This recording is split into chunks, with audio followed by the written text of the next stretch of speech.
But we have never been able to articulate this together because probably we don't have enough of them.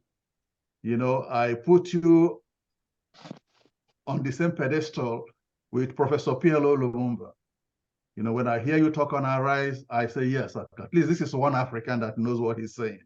So thanks again for joining us, and we do appreciate you. So please, over to you. Thank you. Well, thank you very much for the opportunity to be part of this conversation. First, let me apologize that we had a lot of a time kind of scheduling issue. I now know why, because of the change in time. The change we have in time with the savings and all that. So, but I'm happy to be here. I just came back from Arise, and since morning I've been having meetings, so I'm a little bit jaded and incoherent. But I'll try to be maybe in a few minutes talk about engaging African diaspora to promote democracy in Africa. Let me start with two propositions. You know, the crisis of democracy in Africa has become endemic. And yesterday I'm writing a couple of articles looking at what I call the persisting democracy failure.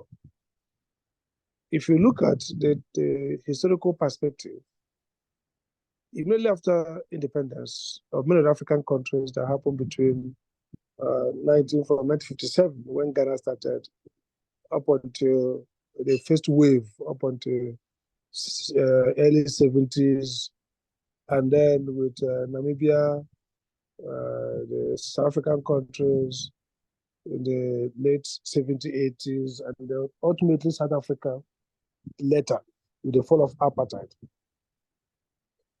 I discovered at first hope rising. The notion of post-colonial was some kind of developmental state. The idea that Africa needed to develop fast.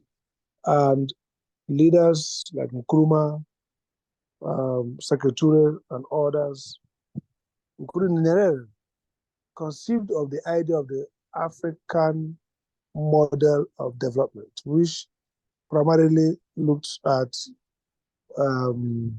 creating solidarity, so solidaristic politics, where we Africans are supposed to be communitarians, are supposed to be collectivists in our thinking, and basically focus on development. And part of the economic theory then, with the W.W. Rostov, Stages of Development, with Lewis himself and a couple of other people, there was the notion of capital formation, big projects. In Ghana, so effort at Victoria Dam, the big electricity project. In Southern Africa considered those projects. And then again, they caught in the ideological war of capitalism, communism, the Cold War, and of course, the notion of whether it is the Pan-Africanism, and so on and so forth. Now, we started import a substitution. Unfortunately, that period failed. The failure on the economic front, some people think it's maybe some failure to couple import substitution and export discipline, as Asians did, Japan did, Korea did, Taiwan did, China did. They didn't just substitute, they also developed export orientation with export discipline. So somehow our economic program failed. And again, politically, they resort to one party state, which was Africa's own version of democracy, the notion that we Africans we think together, we're not too individualistic, we are communitarians, and so forth, which have some philosophical basis, led to one-party state and led to dictatorship. I recall reading one of the seminal works in 1965 of thereabout by Professor Arthur Lewis, the first black man from West Indies to got a Nobel in economics, one of the original smart people. He wrote a small booklet called Ports to West Africa, where he kind of looked at how he was an advisor to Nkrumah. He got disappointed with the democracy and development projects in Africa, especially West Africa. I made some point. First was he felt that they resort to one party state, the notion of African exceptionalism. Oh, we're Africans, we're not used to this democracy, multi-party structure. We have, like today, Uganda say we are a movement, just one people. He thought that that's wrong. That look, you need multi-party, you need some kind of democracy that also includes liberal freedom, fundamental rights, and all that. So that was one aspect of the failure. So we now saw the African authoritarian state emerged, became a predative state, built upon the economic, cultural structure of prebendalism and clientelistic states. And that marked the collapse of the African state. On the communist side of it, Marxist and socialist side of it, also we saw this failure in places like Guinea, to some extent, even Tanzania, so on. So that was the African rise and collapse. Democracy ended with military rule across most of African countries.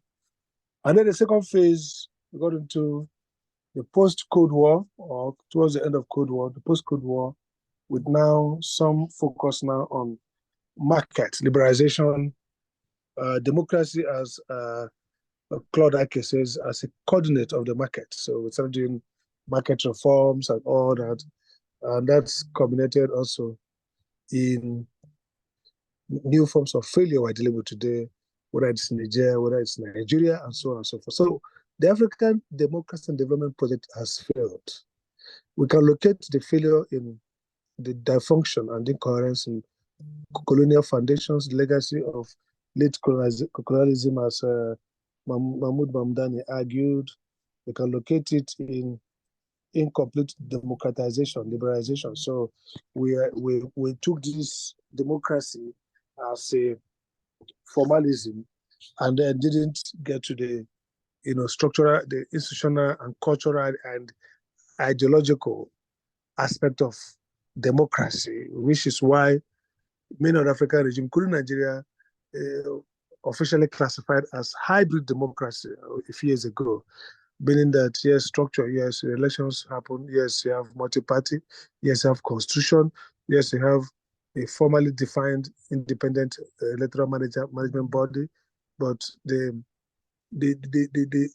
norms that underline this structure is the norm of authoritarian. The client relationship exists. Patrimony, the state is seen as a patrimony shared, and the relationship between citizens and the leaders is that of subject and kings. So people now say, look, really something's wrong here. This is a hybrid. So this might be that democracy is not fitted culturally to Africa, or you've not had sufficient liberalization. In other countries, so those things arise from revolutions, from wars, from centuries of adaptation, from the rise of countervailing forces, powers, merchants versus nobles, and the fight, and then some kind of compromise and the emergence into rule of law states from predation, not just by preachment, but basically by exhaustion. People fight and they agreed sensibly to recognize the rule of law. So those can be argument to show.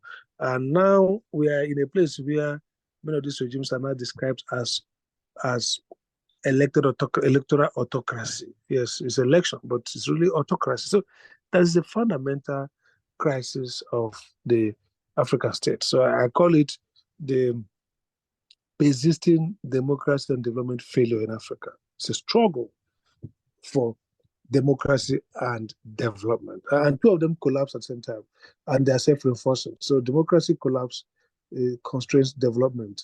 Development, undermines democratization. So today, with SAP, with collapse of African economies, with the total collapse of productive sector in Africa, most African economies, you discover that poverty, competition over scarce resources, entrench, and then brain drain, people exit the continent, that entrenches or undermines the fledgling democratization. And the failure of democratization further undermines development. So self-reinforcing failures on both ends. Now, so to round up now, so what then matters for diaspora? When I was with Joe Medical as Foreign Affairs Minister, was advisor, that was the time we were talking about the value of the diaspora, bring the drain and bring gain. I recall doing a research project for Open Society on migration. And one of the arguments was, you see, there was this notion about brain drain. And some people say, okay, brain drain can be brain gain. Okay, look, or cash transfers, remittances. This is what come from the economy, from outside Nigeria, especially from the US and Europe, and especially from Southeasterners who basically more, are now almost like a diaspora community. Is far more, is the remittance level is more than FDI that Nigeria got towards. So Nigeria has foreign investment, foreign remittance, if properly channeled, could constitute even, is far more than foreign investment that we anticipate all this run around. So people now argue that with the diaspora, we can start economic development, just like we saw with Indians and Asians, with Bangalore, with Infosys, who created startups and created some kind of low-tech digital revolution. Yes, already we are seeing some of these startups have imprint of returnees. But more than that is the impact of diaspora for democracy. That's where I want to end. Democracy benefits from diaspora because three reasons. One, diaspora people live in societies that are more democratic in terms of temperament, where civil society means a lot, where it's part of all the crisis of democracy in the US with new levels of de-democratization. People are talking about the Trumpet effect, the right-wing populism, and how totalitarian relaunch is happening in some of these developed societies. But primarily, we still see a high level of responsibility. So diasporans who are used to attending White House, protesting, demanding for their reps to speak to them, to address issues directly, would be better, apostles of democracy in Africa. And so people talk at three levels, that if they are coming back, number one, they are likely going to infuse this star-lead African environment with new urgency, new vibrance, asking for democratic accountability. So diaspora is a powerful force to extract accountability. Two, diasporans, because of higher level of income and middle class, they could constitute very strong constituency that demand for accountability. And that shows also in the historical pattern of democratization, where the middle class becomes an engine driving democratization. We see that also in ancient, the British European history, that the Magna Carta is a compromise in the struggle between merchants, business class, and royalty. So the new business class, the new middle class, and mostly diasporans, could be a force demanding for more accountability. And of course, campaign finance, they use their resources to energize centers of accountability and resistance and contestation. But this requires three things to happen as well. One is that diaspora people have a vote. We discussed this matter, and I was asked to comment about it. I think there's now a new amendment. Last time we fought hard to include the Constitution, the Electoral Act. If diasporas vote, it might not be a large, overwhelming community that they will basically change on elections.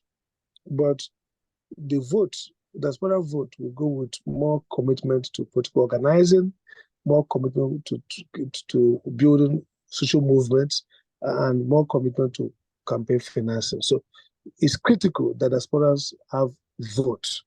If they have vote, it will catalyze a lot of changes in the Nigerian politics. It will also make them more responsible, and because they are now voters.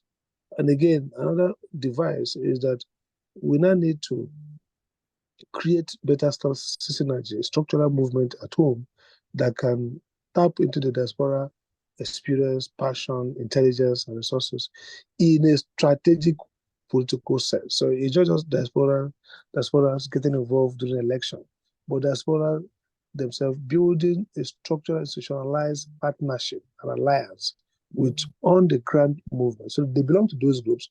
They are part of focusing those groups on interventions, activities, and they are part of driving a new popular movement for democracy and development. So I think that the diaspora might be a missing link right now. And if we use it well, we'll be able to generate a new momentum for democratic struggle, not just in Nigeria, but in Africa. Let me stop at this point.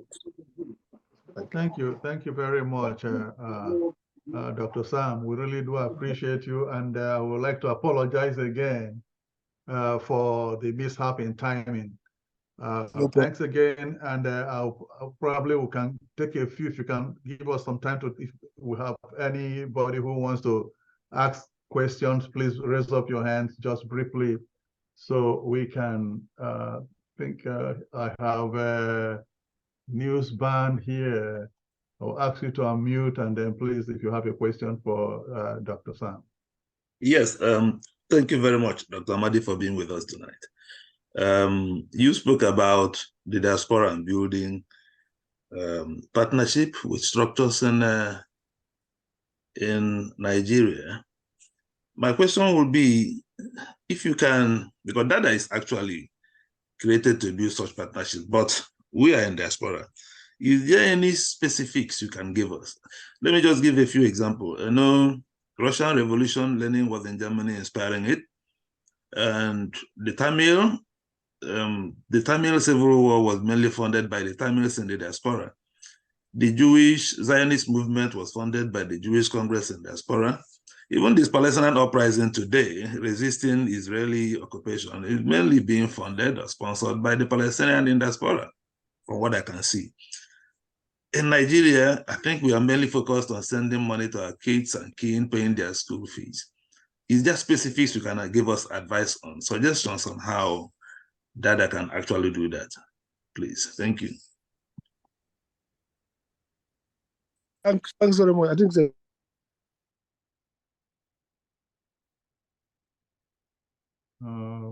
we're losing.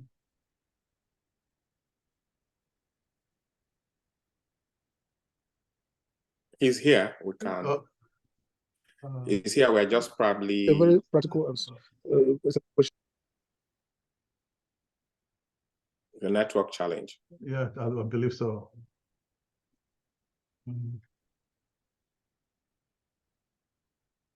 Yeah, those are the things we need to go change in Africa, because communication is not it's not rocket science. We're not going to the moon. It's just from point A to point B.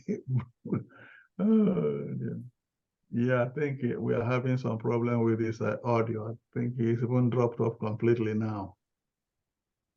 Yeah, it dropped off completely. Hello, sorry, I'm back. I mistakenly clicked. Yeah.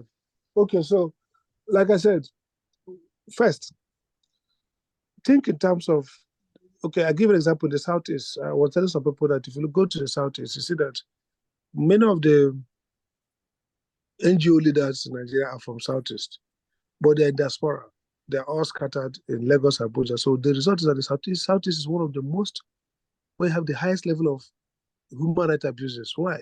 Because when the people are in Abuja and Lagos, there are nobody helping the people against governors that are oppressing them. So you see less of a pressure in Lagos because the NGOs are strong, they can easily react. And in Abuja, yes, but in some of those places, you see more violations. So I think first thing is that the diaspora, apart from sending money, and that's part of the critique of diaspora remittances, that because it's not centrally coordinated well, somebody may send $20,000 to his village people, they say they're going to do this, the project fails, that is done the drain. So we need to now have strategic funding. Look at NGOs. So you can set together groups that are funded by diaspora in a way that they are focused, radical. They have to, their objective is defined. They're not going to depend on political parties to fund them to do strategic public intervention, whether in terms of expanding the aperture of liberty and freedom, whether in extracting and effectively demanding accountability. For example, today, we're talking about INEC. Tomorrow morning at AIT, I'll be speaking on INEC, the fact that the way they're being constituted.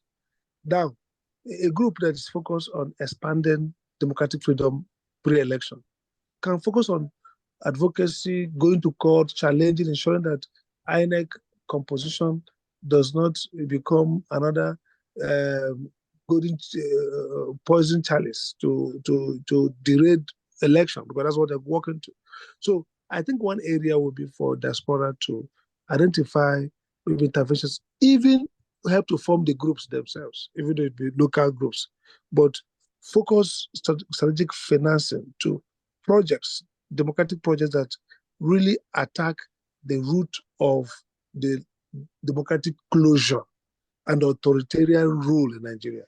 Because of the policy of financing, human rights finance, I've been around it. Sometimes the international partners define objectives that are peripheral, that respond to the formalism of democracy. But the real thing that empower the people, that hold back the state from encroaching, they will not get there. So that's one aspect, getting involved in strategic human rights development democracy project at local level. So instead of just waiting and contributing money to candidates or election, you can actually create a structure. Could you please? That will drive development, that will drive democracy in strategic. I think that's one area. And of course, it fits with the examples you gave about the Jews and all those places. They funded direct interventions that they have confidence in its operation, or they even help to co-found.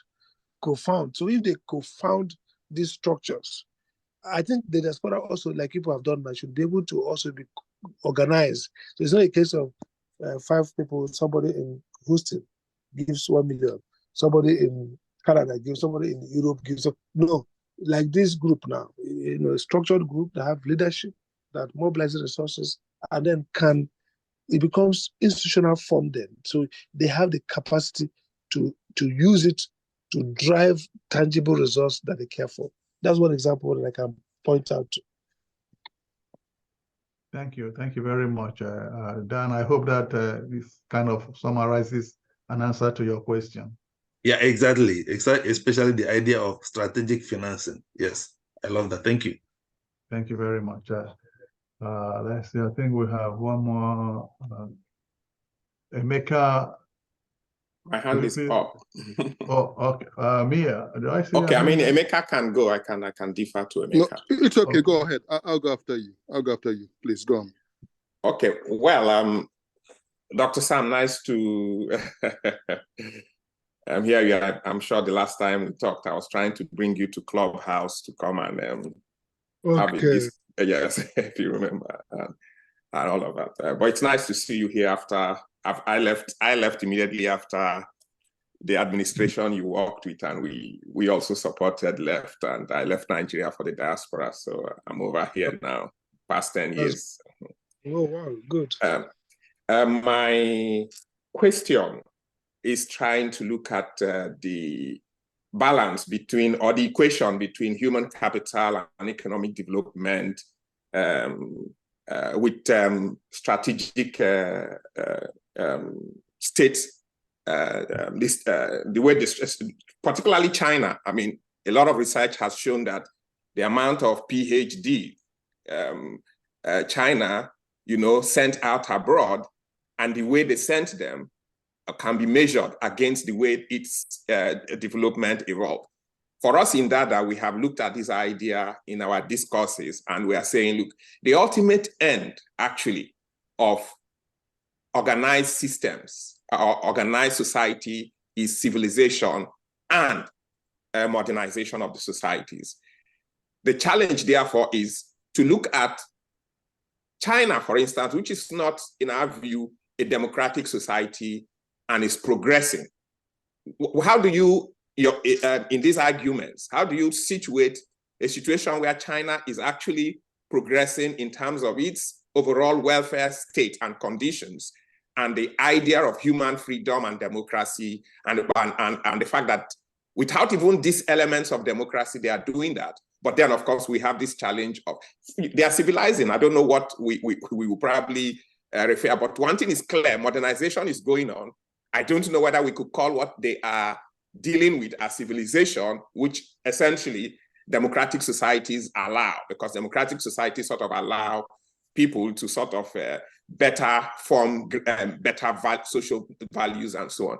Given this scenario, that's my first argument. How do you conceive of, I don't know whether I've asked the question rightly, because it just came up to my mind, for you to argue, show us your argument. The other point is that, are we actually, as Africans, really getting it wrong? Because when we look at Europe and we go through the fiefdom, the aristocratic systems, and how it evolves over time, are we actually at pace, or are we putting so much burden and demand on ourselves to try to meet up the world when we look at our own conditions and how we've retrogressed in terms of our civilization and modernization, and that primitive instincts have sort of captured us? Are we at some point, can we say, like Europe, going through a whole challenging system of its own evolution and so on? How do we compare, how do we relate what happened in Europe through time? The wars of the empires, the wars of the kings, the primitive situations that they went through, and how that forged the way they evolved into democratic society. So we can sort of do those type of comparison into those two regions and see how it can help us shape our thinking as we move forward. Those are my two important questions. Thank you. I don't know whether I asked them properly and clearly. So I think they were clear questions in my view, and very important questions. Let me start first with China. There used to be what Amadi called the China-India paradox. And that was to say, people said, look, India is probably the world's most famous chaotic democracy. A democracy that's in chaos, kind of. China is authoritarian, not democratic, but orderly, progressive, growing. I mean, probably posting some of the best economic development and even social transformation indicators. So how do you do that? And Amadi tried to argue that he talked about two: democracy, freedom, instrumental, and inherent, values. There are instrumental value and inherent value. So inherent value of freedom as development, but also that freedom can be instrumental to development. Freedom is development. Development is freedom, meaning it has inherent value, but also instrumental, that freedom also facilitates development. Now, the point he tried to make then is that, yes, in the history of China, there has been the cultural revolution and the famine and all that. But in the history of India, with all its chaotic democracy, India has never suffered a famine. Why?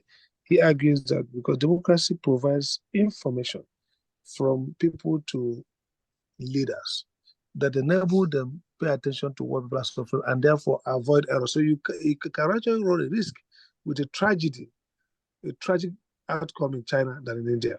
But that's a debate. Now, China is interesting, like the point you made. You see, if we look at China, again, I'm very curious to see the relationship between rule of law democracy.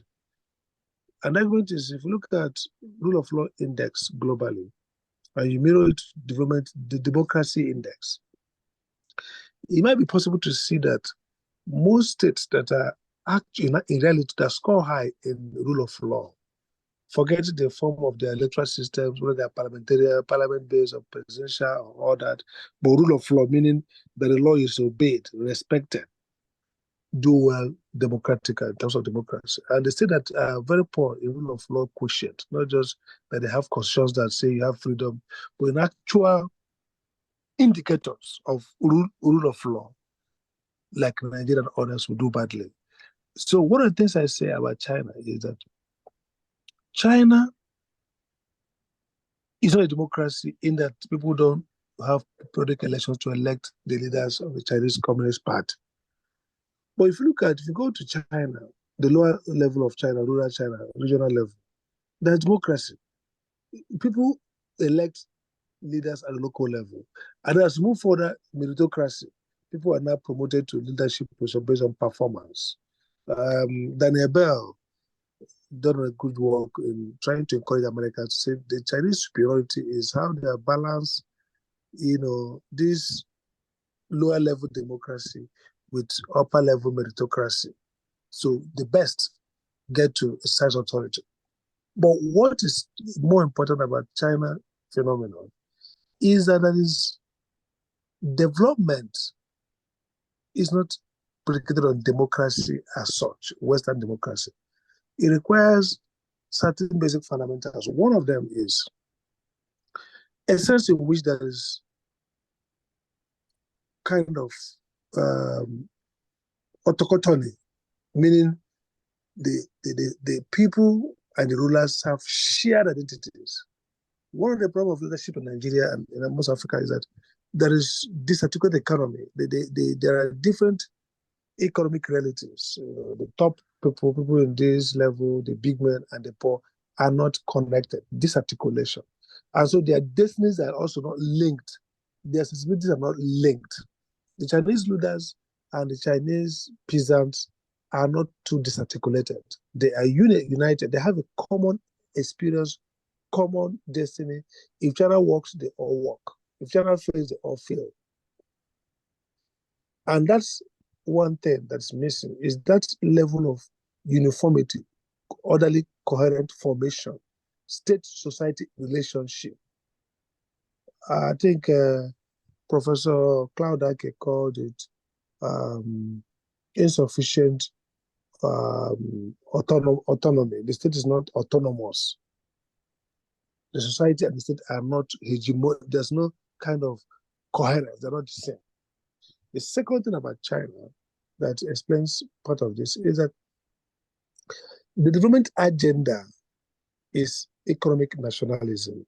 So unlike predation, rentier, in the sense that we see today, and a paper I delivered in Benin 2 days ago, I said the difference between in China, in Asia, as well as in Eastern Nigeria, Western Nigeria, Eastern Nigeria under Emma Obara, we saw leadership that was developmental. So the leadership focused on development, primarily development focus, and incidentally corrupt. So no leaders were not pursuing corruption.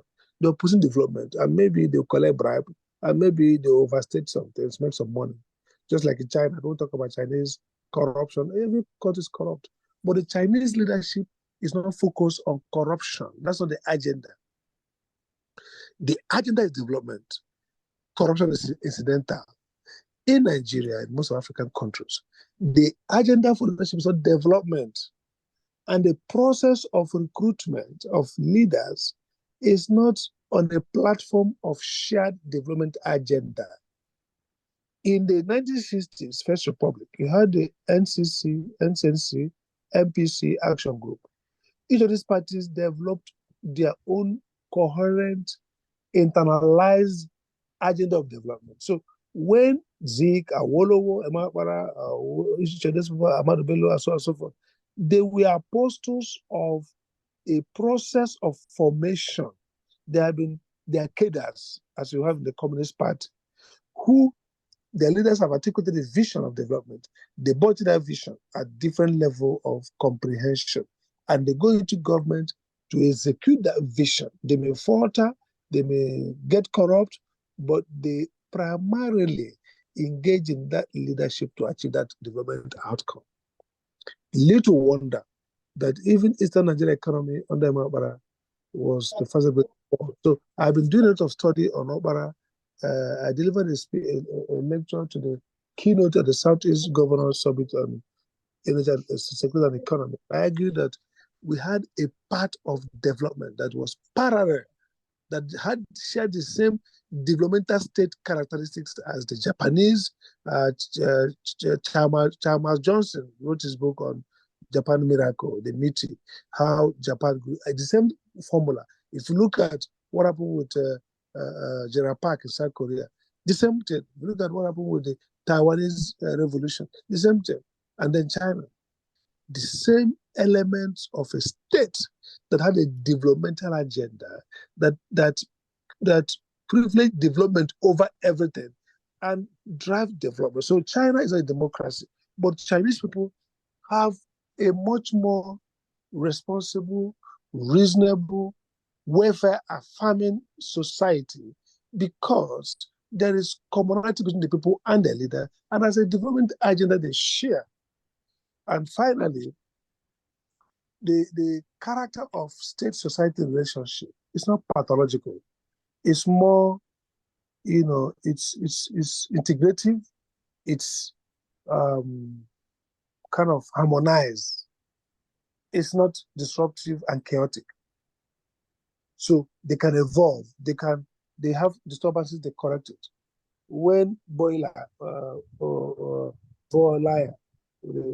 premier was arrested for corruption, he was dealt with simple human welfare. We were jailed.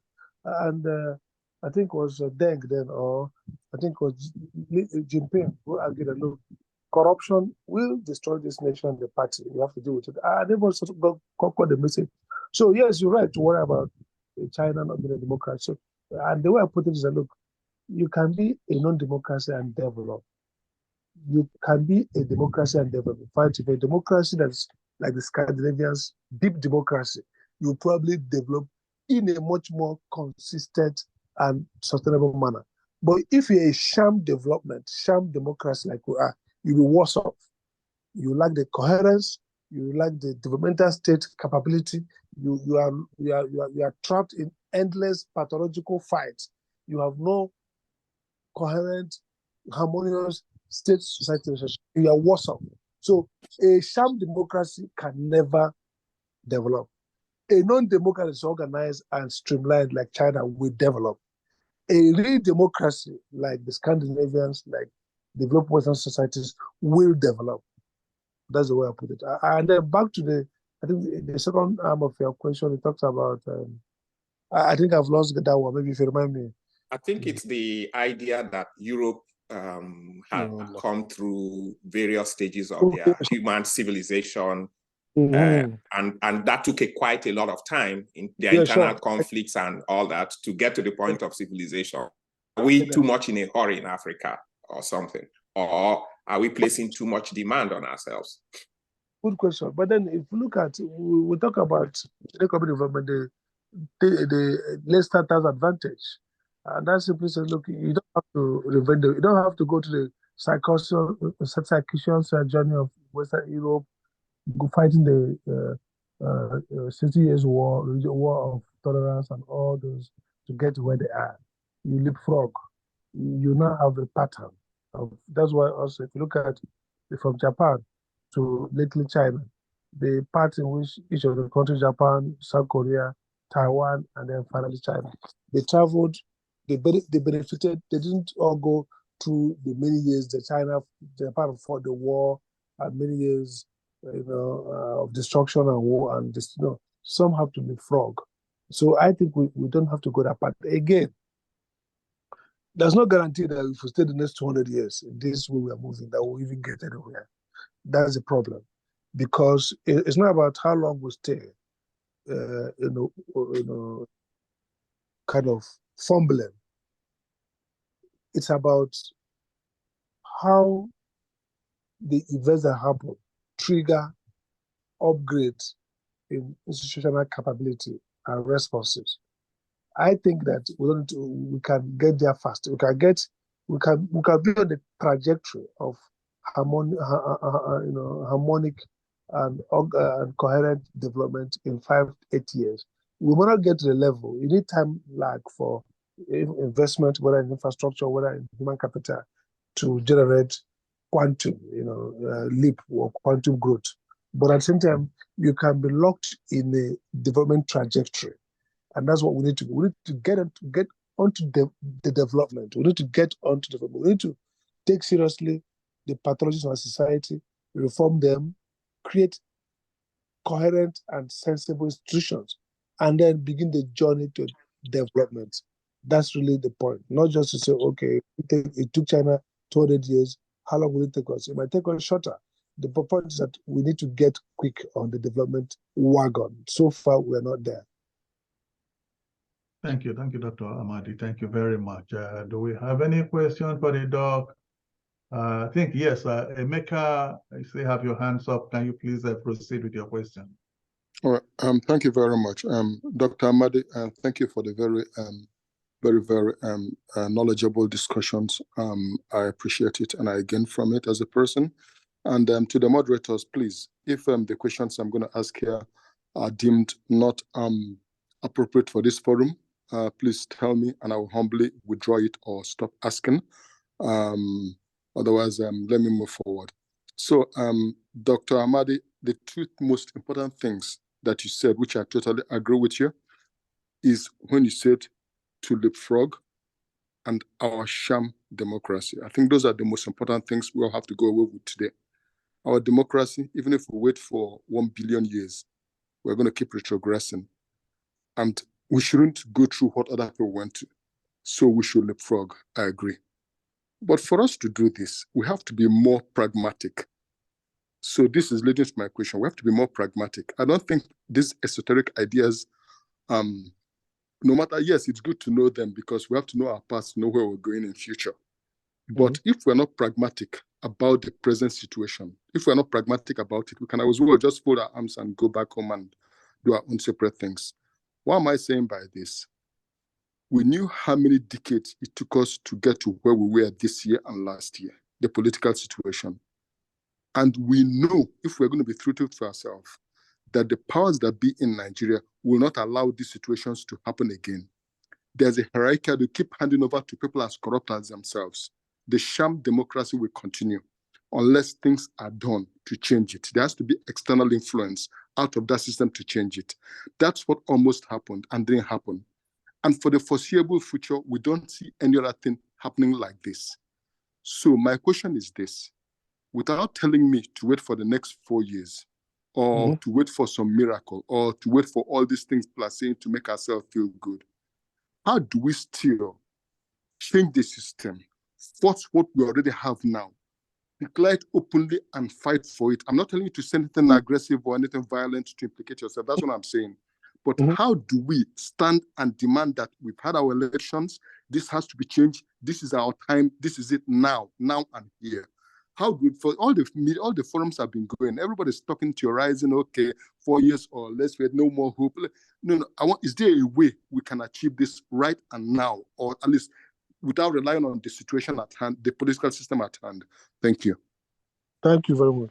I think it's a practical question on this. I like the fact, the point you're making about pragmatism. And by the way, the key thing about China is Deng's pragmatism. We just have to yes, it's good to have a good theory. I believe that one of the most practical things is a good theory that explains reality. But at the same time, you have to do the work. Now, the problem is this. I totally agree that I don't think we're going to say we made a lot of progress this year, but it was reversed, quote unquote. Now, that reversal, or truncated better, shows how forceful the force that was coming to change things was. And that force was forcefully stopped. Because if it was not forcefully stopped, it would transform the country in a way that maybe those who are not maybe those who are driving things are not willing to accept or would have been. I believe in dialectics. I believe in action, reaction, and action. I believe that things happen because at a point where they are logically should happen. That's a point of like inevitability. So in revolution, you wage war, you lose the battle, you build strength, you continue to wage the war. So I wouldn't say wait for 4 years, no. But I also want to say, like the Chinese war teacher says, know the weather, know the topology, know the season and the timing.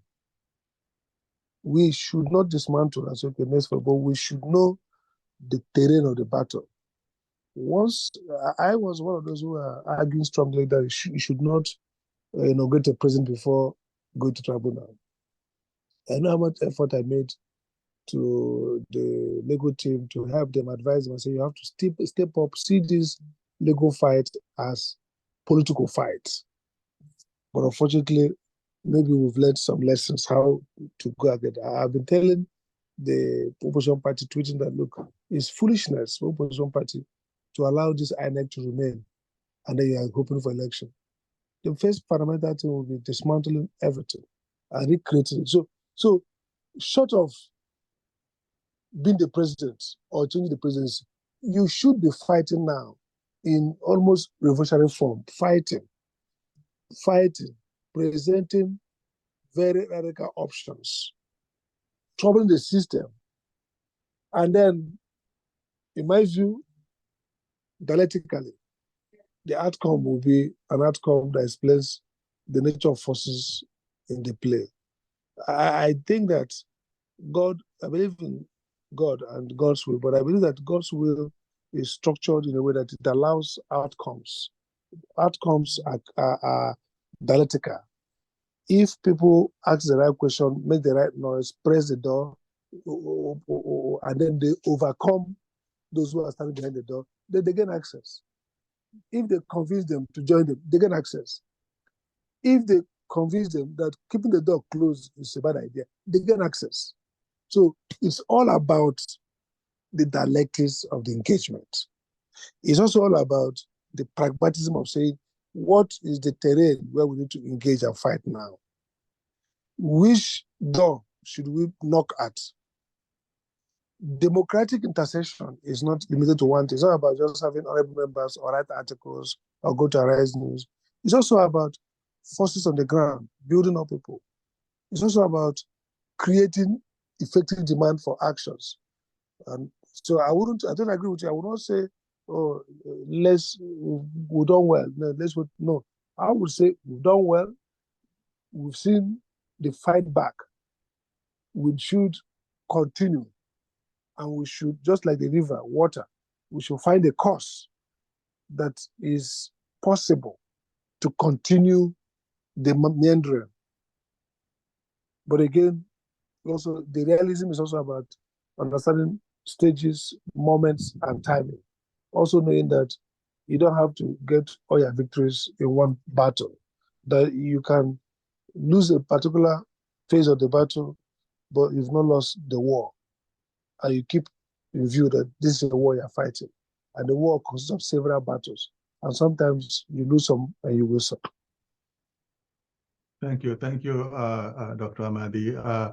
If you permit me just to add to Emeka's question, or throw a little bit of light into Emeka's question, is this, that it boils down to one of the objectives of DADA, to teach Africans how to ask questions from the grassroots. They can go to their local government chairperson and ask questions.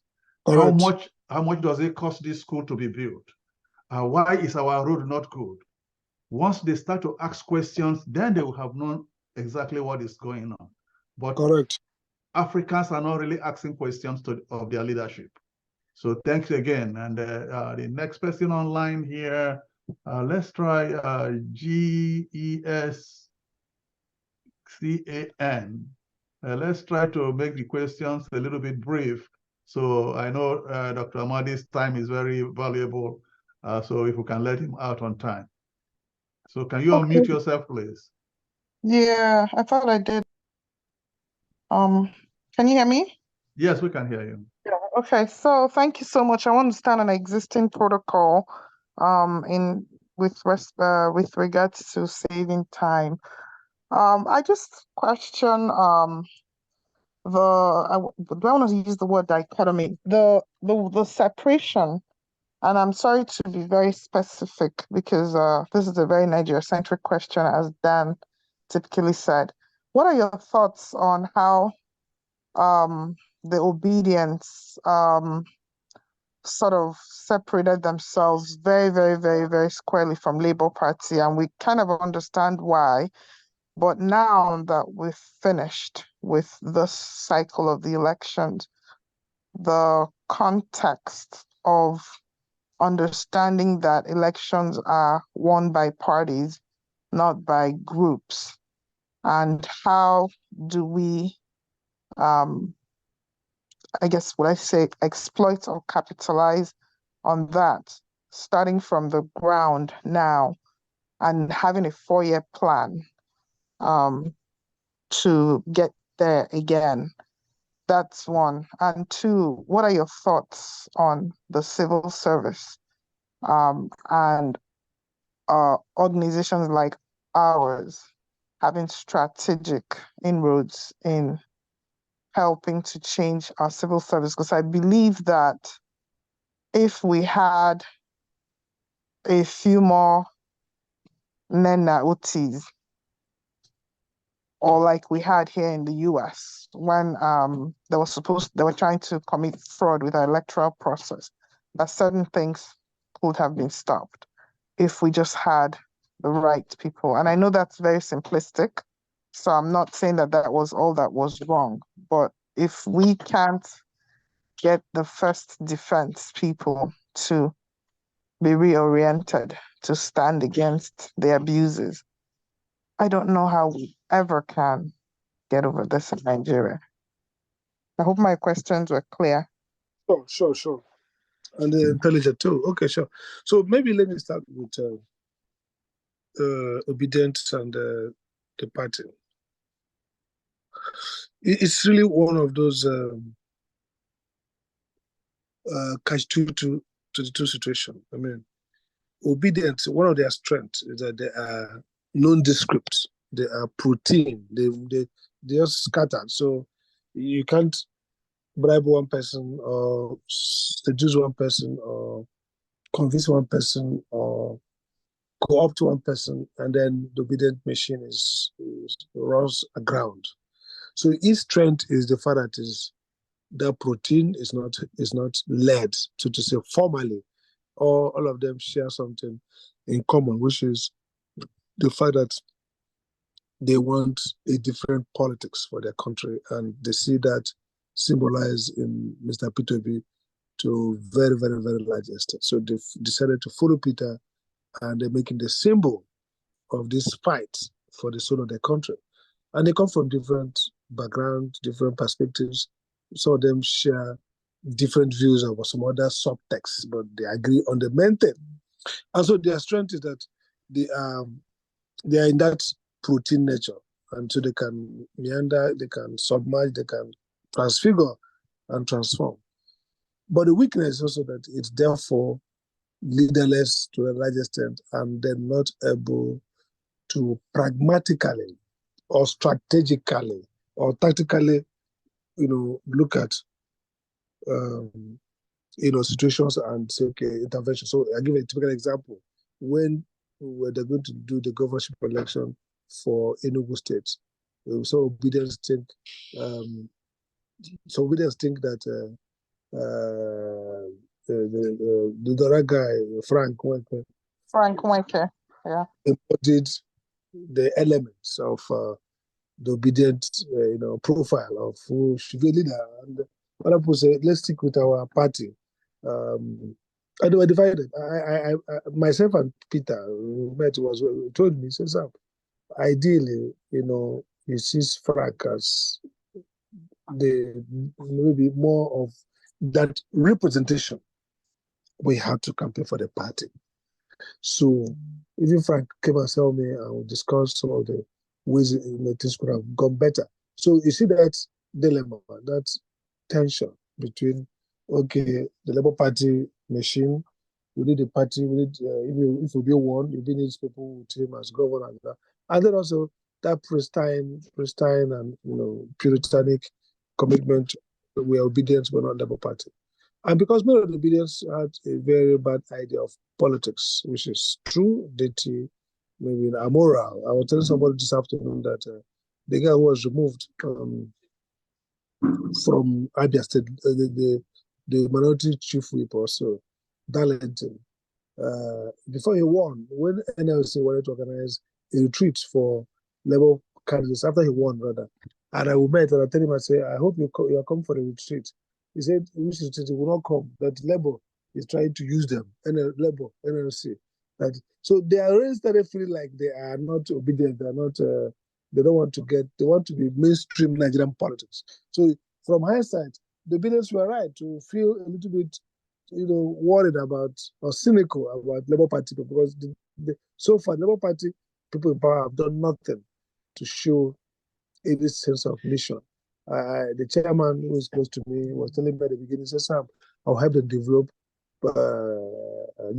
legislative framework to guide them and all that.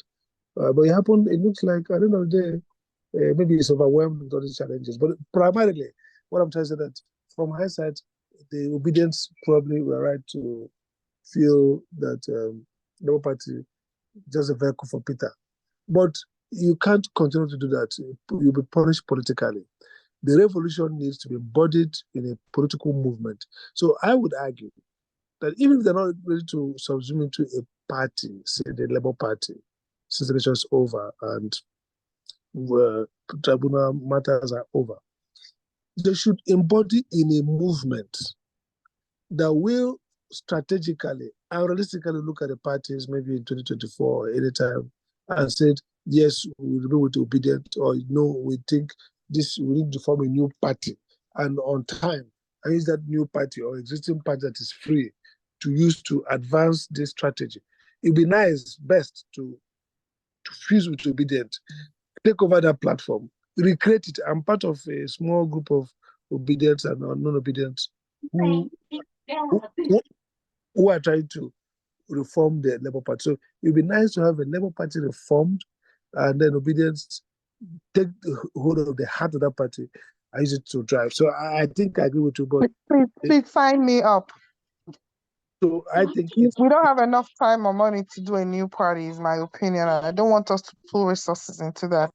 But sign me up for Labour Party reform. I'll work. Okay, so if that's the case, so you must have to reform it. Then back to the question you asked around the second issue, I think it's about was it civil service? Good. That's a very important point, because when I was in government, Jonathan appointed me as a member of the Public Service Presidential Committee on Reform of Public Service. I did a lot of work with Professor Balogo and a lot of the former PAMSEX and head of service. The civil service actually, again, is the anchor. When I talk about China, talk about East Asia countries, we talk even about our regional governments in the 1960s that worked. This public service, whether in US or in Britain, is the heart of development and democracy. And I have argued several places that, look, you can't outsource. What you cannot outsource is governance, and that governance is a civil service. So I think that the diaspora should take interest in the civil service. If you look at corruption, if you look at misgovernance, if you look at good governance, Nigeria has maybe some significant number of competent, educated, potentially competent civil servants, many. But the problem is the disorientation that came with the military rule, where lawlessness, recklessness, loss of focus on merit.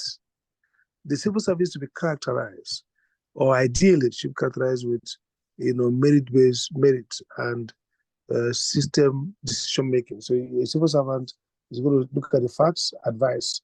I spoke in a conference. I said that maybe the Nigerian Bar Association should consider a law that criminalizes and punishes wrong advice from senior lawyers in parastatal. There's no corruption, no stealing of funds, no big contracts that are wasted like this PDNI, that a top civil servant, usually lawyers, did not deliberately give a wrong advice in collusion with the chief executive or whoever, give advice, approve, and say, you can go ahead. So if we're able to develop programs that help reform the civil service to entrench first merit-based recruitment. Yes, federal cadre is important. We do balancing, but we recruit the best. If you look at the judiciary today, most of the judges every year, many of them sons of judges, wives of judges, sisters of governors or judges. So the recruitment process has now become bastardized.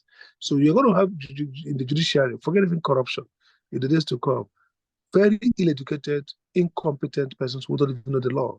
So if you're 12 years as a housewife and your brother is a governor, Wike, then they will force you on the high court, 12 years or court to bar, where you're no longer, you're not even smart, you're not working anywhere, whether as a wise wife or as a houseman. So that's an epidemic we're now going to encounter. The judges, apart from corruption, are clueless, ill-educated, have no knowledge about the law, because they were not even practicing seriously before they were appointed to the bench, and it's too late in the day to start learning the basics of logic, reasoning.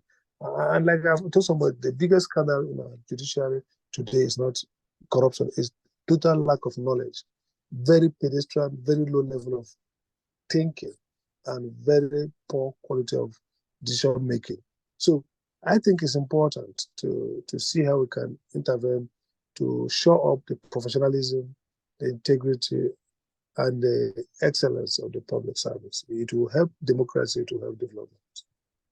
Thank you. Thank you very much, Doc. And I don't know how much time you have, but I still have a few hands ready here.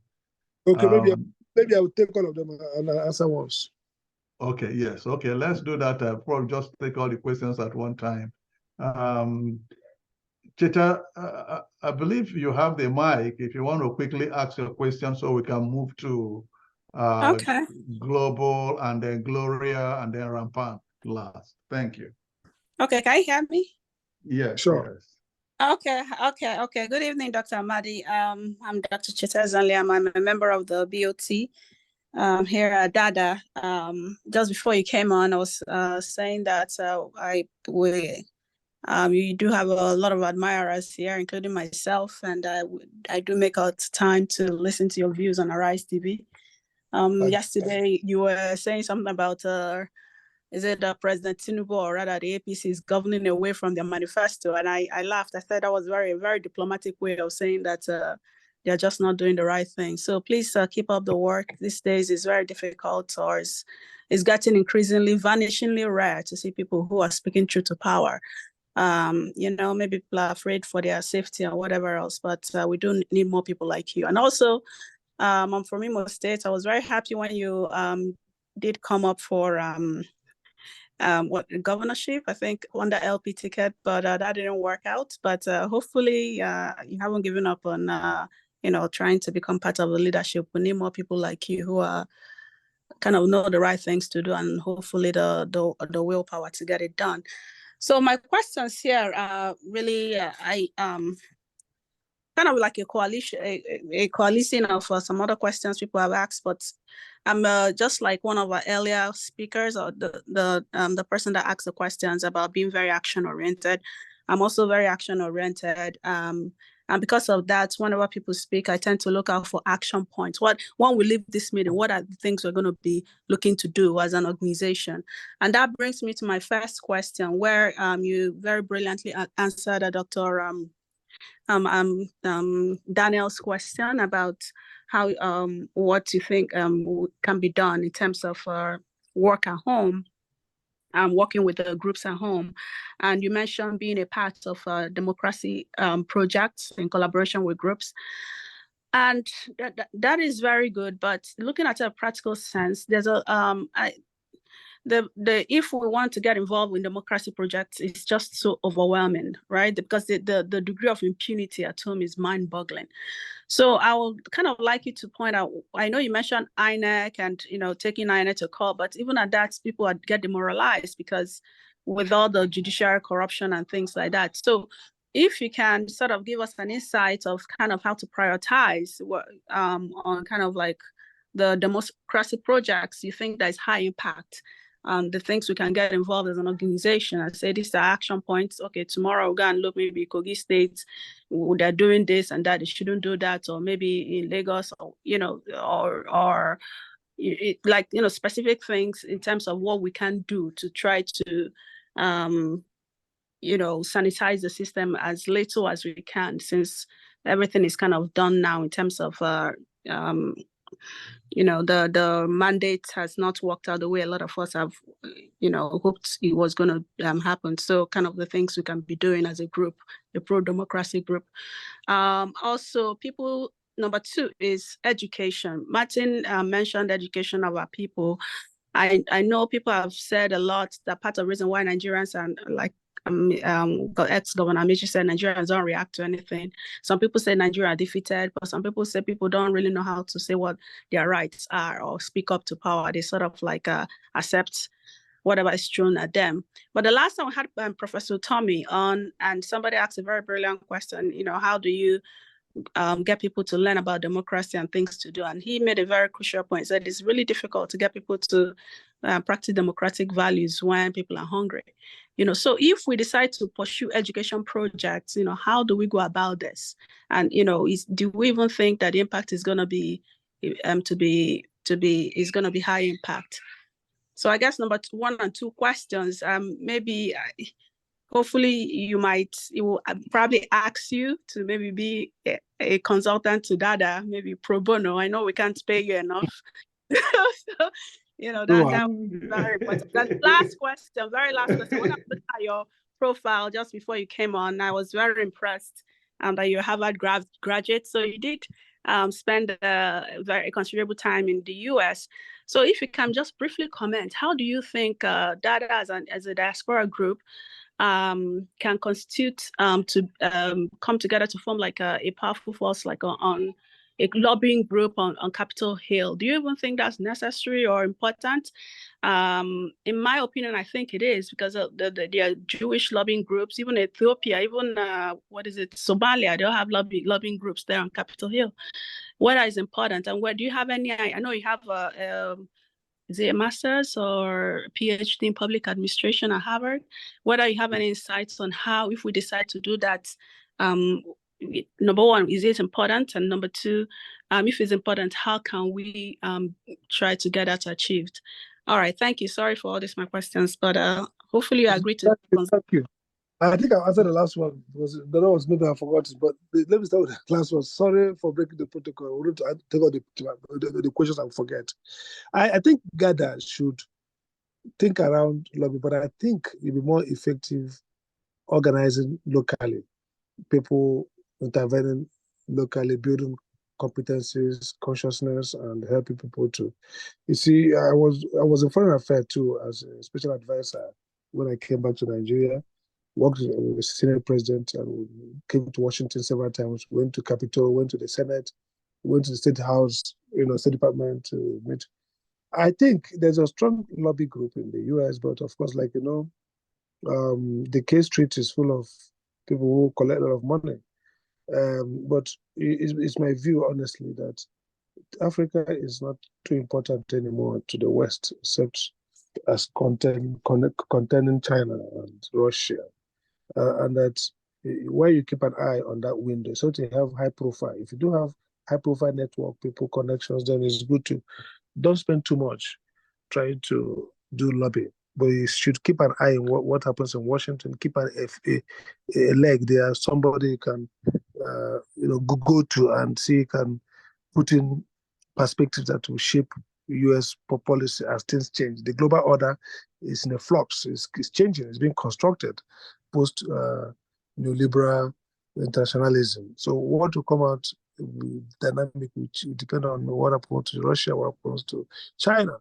but I think you should pay more attention to local issues, to Nigeria, to how you can build strong social movements that will help to, overcome some of those challenges. So yes, while you do your best with attention to what's happening in Washington, Capitol, and the State Department, but more effort should be on how to build strong movement. So when you create impact here, then you can defend it in Washington. Thank you. Thank you very much. Okay, I think I forgot.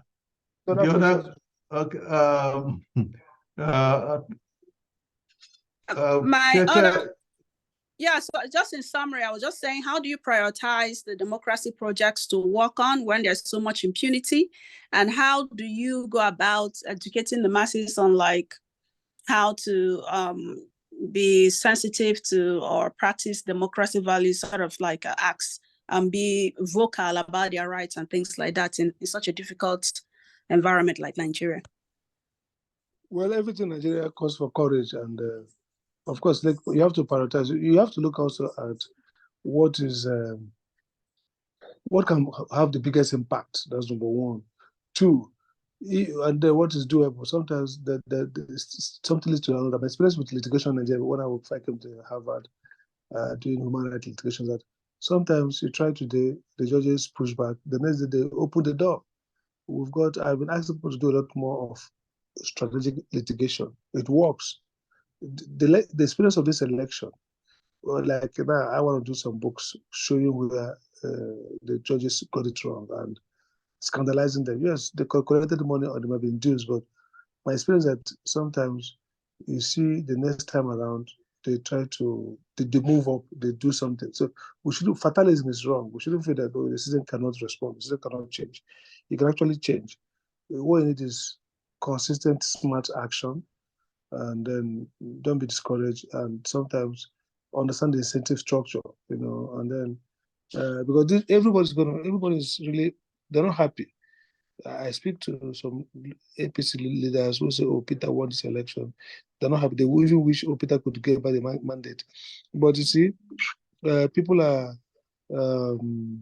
there's some level of asymmetry and abnormality. People know what they should do, but they probably can't do it.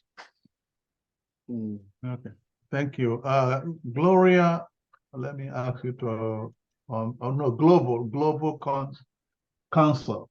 Can you unmute, and please, let's make these questions very brief. Thank you. Yes, thank you very much for this opportunity. I do want to say, having just returned from Nigeria at the weekend, that I believe that this battle is not over. I believe that we in diaspora should take the initiative now that all domestic options have failed. One of the things that I propose that we in diaspora do is to boycott forex remittance to Nigeria. If we can do that effectively and ground that economy down, we may be able to get the right to vote, which we have been denied for very long.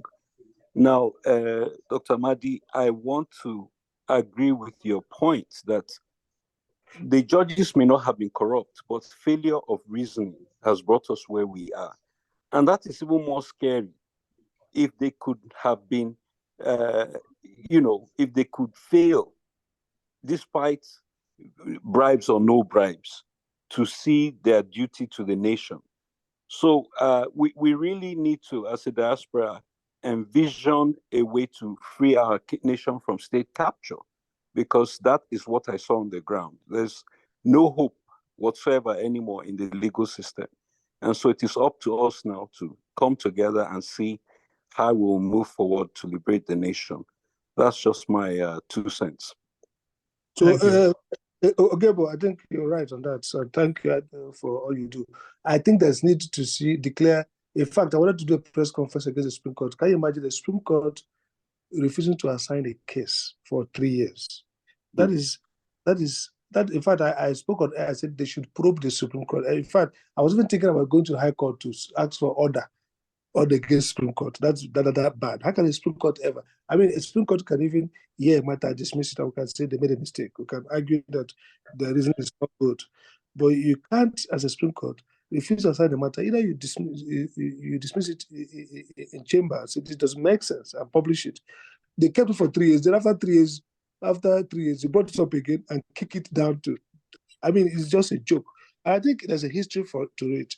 When the same thing with civil service, when that so-called Tanko was appointed, you know, we put the minds are being lined up, some kind of recruitment. So when these persons who have no pedigree, no understanding of process, don't care about anything, emerge as heads of institutions, they drag it very low. And then when you mix that with state capture, the fact that the political system is based on violence and based on aggregation of power. So the governor wants to aggregate legislature, aggregate judiciary, spiritual power, pastors and imams, aggregate everything. So it's a very illicit and scandalous, power game. Not power for anything, not even power to enhance their capabilities or enhance basically the idolatry of power that judges, you can't think about a judge. I've been quarreling with Hope Zadema Group over what's going on with Nigeria, and I keep telling them, the fact that you can think, what's the value if a labor leader wants to do protest? Can't you send police and block them from marching? Must you go and beat the person up? I mean, what do you achieve by creating all this? So it's even self-defeating. But there could be good ways in which you could block military can say, okay, we refuse permit or we stop you from going, go back. You can even invite the person, have lunch with him and fly him back, deport him to Lagos, to Abuja, back to Abuja. So you can see that they are in a very primitive grip of obsession with power and violence. So they have lost their minds because so once these kind of guys descend on the legal system, it becomes dangerous. So I agree with you that maybe the Diaspora should consider a judicial project as priority to harass, use the courts to reverse this deterioration of the court, and also expose through well-written treaties and reports of what's going on. In fact, at a point, I wanted to set up what I call judicial observatory, like a website, and say, anonymous, everybody who has experience of corruption, give it to us. We'll post it to Judicial Anonymous. We investigate it and put it on there, observatory. So people see that this particular judge did this, rendered this judgment, very high level naming and shaming. And maybe that's the only way. If you do that project, consent is very important. So these judges are sensitive to naming and shaming. So I think we really need to prioritize, because if the judiciary does its job, electoral reform will be possible. You see, imagine that Electoral Act, NDI called me to consult for the reform. I said, the Electoral Act had 80% quality of succeeding. All you did was the sanctions, the process there for the court to protect it and say, you need to transfer the election results, which is what the law says. You need to do this. If the courts do not sanction, police the protection that the Electoral Act has given you, they are worthless. So the judicial failure is at the heart of the electoral failure. Because if the courts, for example, nullify elections that are badly procured, nobody will have incentive next time to go and do those things. If the courts are not saying, show us the result of 170, and the courts simply say, look, if you show evidence that the results are no longer reliable, we cannot trust the outcome. That's the test. If evidence shows that the outcome cannot be trusted, we validate. They shouldn't be, show us that you won. Show us all the votes that were corrupted. So if evidence shows that some people got into a room and wrote the results, and evidence is compelling, you now say, until you show us that result they wrote and where you want to scored and where everybody scored, will not. I mean, so I think we should prioritize the judicial project. Thank you for that point. Thank you, Dr. Sam. Okay, Gloria, please quickly your question, please. Ask you to unmute.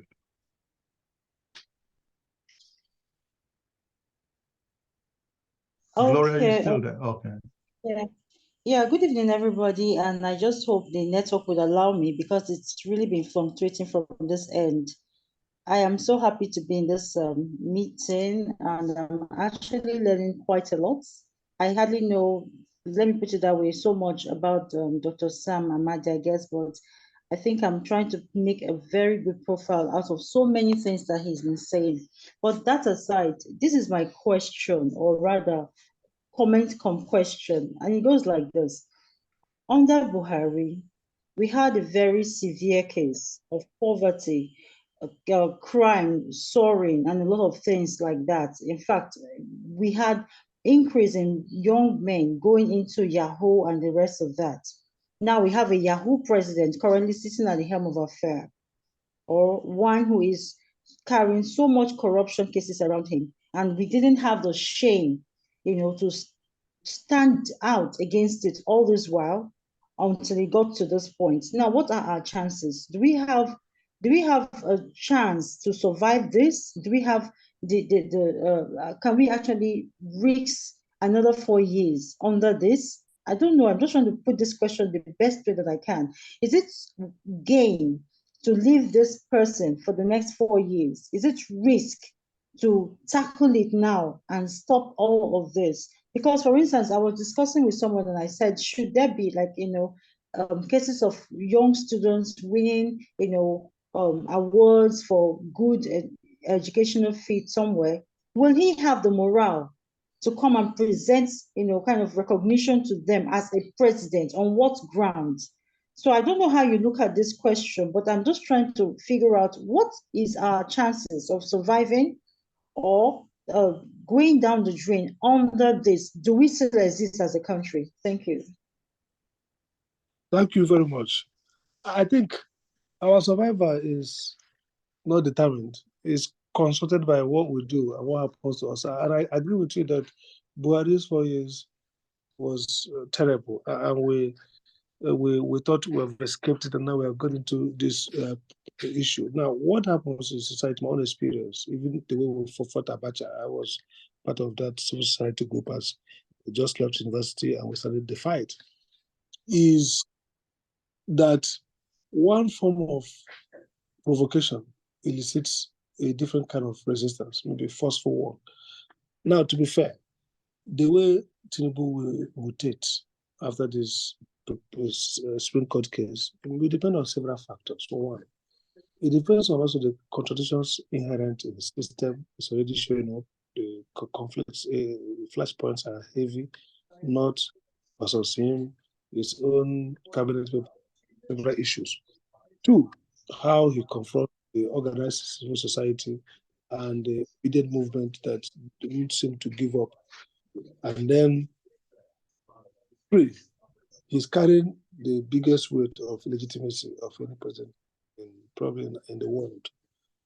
Even the people are still talking about the FBI report, whether it comes out or not, whether it's explosive. The fact that this president cannot cure his illegitimacy and deficiencies at all. So it means that, yes, he has political power. He's a commander-in-chief for now. But then he still is going to wobble all through, because he has lost the bulletproof pit, he has lost the power of persuasion and the power of mobilization. So what we're going to do and how it ends is not very clear. But what is clear is that the genie is out of the bottle. The protest is on. The people are going to continue to fight. Maybe the question now is whether those fights will be better organized and whether there will be physical outlets for that kind of fight, and whether we can sanitize all these concerns into a force that will force him to undertake some actions that are not in line with his vision, his agenda, his personality, but because he has to survive politically by into visions of transformation, no matter how half-hearted he feels about it. So it will be interesting to watch how these forces dynamics will play out in the future. Thank you, Doc. And then Mr. Rampan, you're next, please. Thank you very much, Martins. And our guest, it's a pleasure meeting you. and plan on existing protocol so as to save time. My name is Ruang Pam Jr., the national chairman of COPDEM, which is a coalition for the protection of democracy. My question is brief and direct, just two short ones.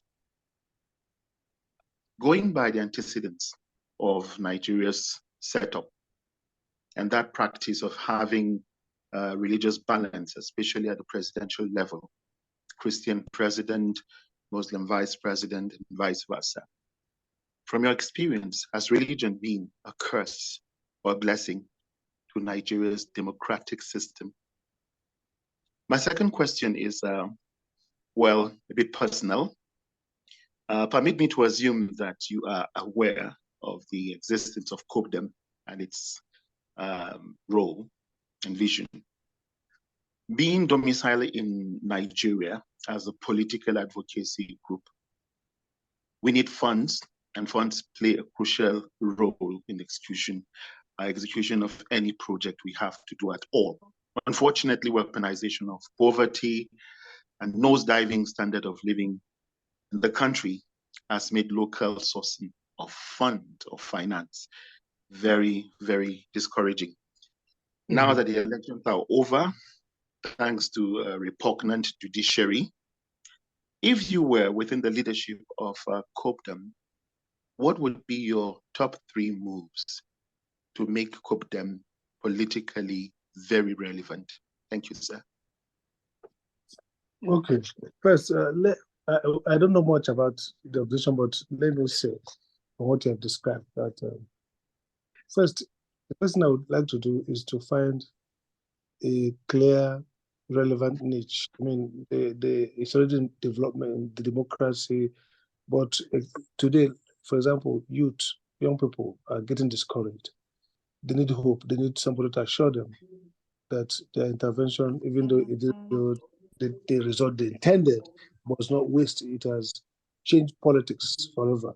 But they need to constantly. So I will focus a lot on how do I get the youth strengthened in their faith, not just that they will believe in Nigeria, no, in their faith in themselves to fight and win.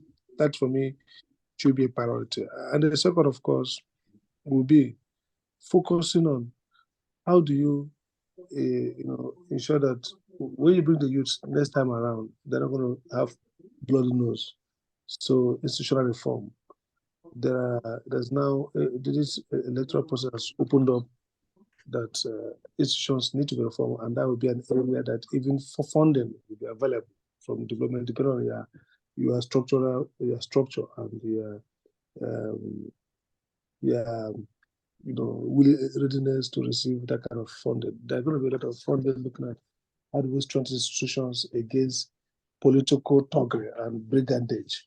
That's one other area I think a lot of work needs to be done in terms of looking at institutions, than the courts, the INEC, the police, and so many institutions that are critical to deepening democracy and ensuring fair outcomes. And then finally, I think, is that one of the things also the group will focus on is on grassroots mobilization. And when we talk about youths, of course, many of the youths are social media, strong voice, but also grassroots, get to the people, helping them to develop consciousness, education sector, college people, the young people, but in the local communities, whether in terms of social spaces or in terms of physical, geopolitical spaces, schools, communities. So that, I think, is the 3 priorities I will ask that people consider. Thank you. Thank you very much. And then the last question, please, Ndidi. So we can wrap this up. Sorry, Martins. I think he's not answered my first question, which is a religion a curse or a blessing to Nigeria?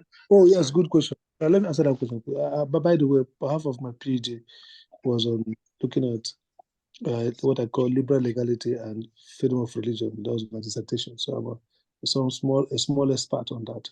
if you see, people say, you can say it's a cost if you're looking at it from the perspective of how it has kind of degraded democracy and divided the people and maybe enabled impunity. But it should be a blessing. Some theoreticians will argue. If you look at the US, beginning of the US democracy, there was the notion of what they call civil religion. The ideas of democracy, some of them argued, G.J.S. Mill and others, Roosevelt, and they felt that religion offered a complementary and enabling environment for the ideas of democracy, citizenship. So they call it civil religion. The religion is an enabler. Religion improves commitment to the public reason and commitment to public spiritedness that democracy requires. Well, some have argued, a few people, that part of the seeming deterioration and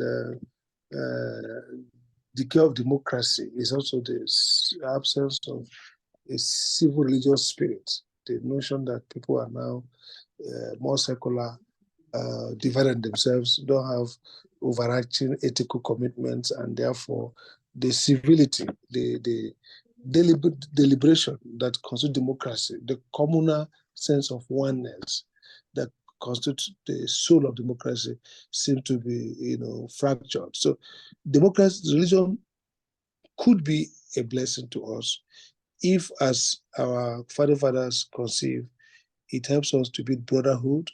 It helps us to build resilience. There are going to be, in the social psychology part of it, there are going to be traumas, there are going to be tragedies, problems. Religion becomes handy to help build resilience, build social ethics and social equanimity. People live together, love themselves, develop ethics that reinforce production and reinforces social solidarity and democracy and development. But again, it depends on, there's also an assumption that religion by religion, because it's religion, will help. It depends on the values that religion foster. So religion is a double-edged sword. In the main, it has been a problem that has constrained growth, it has kind of justified status quo, it has demobilized, active citizenship, and recently it has also kind of, apart from the bloodshed, the killings that come with fundamentalism and extremism, but somewhat the theology, if misproduced, constructed, can actually destroy democracy. But the flip side of it is that it has enough resources to help to build resilience, togetherness, public spirit, public value, public reasoning. So it depends on how the structure and what happens. But overall, I think we need to create a workable relationship between region and state. And so far, part of the three crises of Nigeria, which I identify as the crisis of nationality, the crisis of region and state, and the crisis of productivity. The crisis of region and state is one of those crises that shows that our management of diversity and religious expression has been very poor and has undermined national unity, undermined economic and social development. Thank you, Doctor. Thank you very much. So the last question, Didi, please, and you are mute, and let's make it brief, for the day is running late. Thank you, Dr. Amadi. Thank you so much for your knowledge. I'll make this real quick. Right now, we have in Nigeria what we call, definitely everybody knows, these are state capture. No institutions there really works. Over the past week, we saw what they did to the NLC president, Pajero, and right now, no accountability. I, for one, do not know how people are surviving or will survive the next 4 years in that country. So I understand, civil disobedience is part of what we must do and what we must keep doing. The question is, what strategic civil disobedience can we do? Because we know Nigeria is such a lawless society where people get killed. Look at the answers. They said nobody died. But now we know over 100 people died. So that's part of the problems we have. How can people back home demonstrate without any sort of accountability for the military, for the police that will be working for this government? And for us over here, everybody wants change. But I understand I was with part of POSN. We also need to do more outreach to when we say demonstration, more people will come out. So now that you've been working in the past administrations, what strategic demonstrations or civil disobedience would be more effective to get into these guys to do what is right for the people? That's all I have. Thank you so much for everything you have done and still do.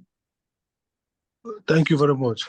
I think, interestingly, we have more civil disobedience under the military than under the civilian, and that tells us the kind of democracy that we are running. But I think, nevertheless, civil disobedience first suggests that it will be something that will be a little bit violate the law. That's why it's disobedience, maybe, but not necessarily like crime. Maybe, take actions that suggest that the society citizens reject government position. So one example would be, for example, today, they will go to get a court order stopping labor from protesting or stopping labor from going on strike. Civil disobedience will be citizens saying, we have a fundamental right to do this. I will take our fundamental right to protest. You can't abridge it. So I think that we should be seeing more street protests, peaceful.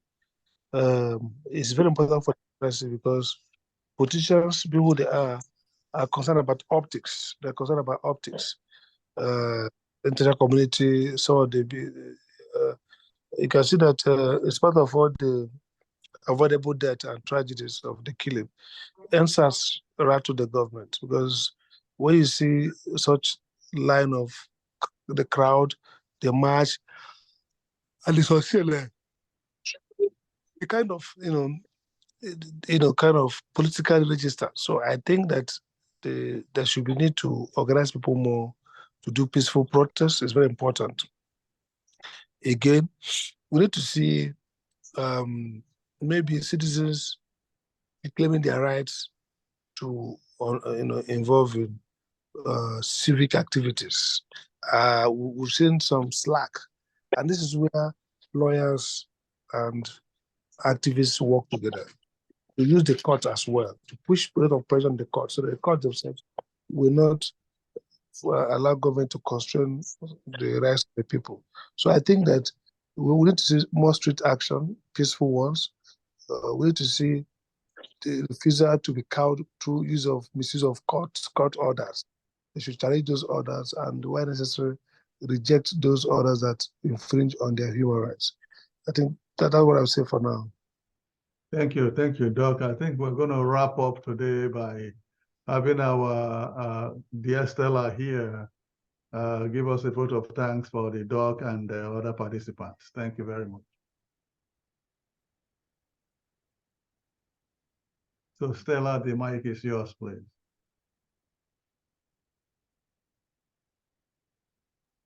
Yeah, okay. Thank you so much, sir. I would like to sincerely thank Dr. Sam Amadi. Very, very nice to be here with you today again. And yeah, we really appreciate you. We appreciate your being out with us here this late. And we say very big thank you to you. And please, for all those that are here for the first time with us, please, we appreciate it if you just drop by the website and get yourself abreast with what we have there, how DADA works, and what we stand for. And then to say, not the least, Dr. Amadi, thank you very much. I remember on the lighter